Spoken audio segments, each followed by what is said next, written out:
going on today, guys? Today I'm going to show you how to install one of our Gen 2 Pmag blocks into a Gen 2 Pmag. We sell these blocks ready to install, no modification needed.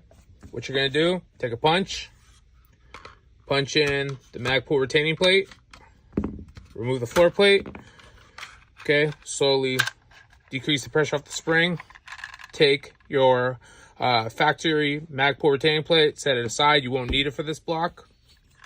Then what you're going to do, install the block and put the floor plate back on. And then just give it a nice tap and it'll lock into place.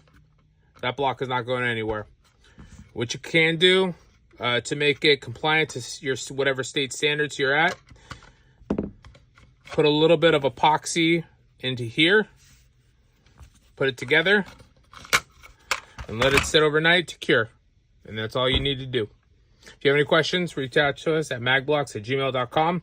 We sell these for 10-round variants and 15-round variants. We also are going to start offering 17-round variants for states that have 17-round limits. If you have any questions, reach out to us at magblocks@gmail.com. Thank you.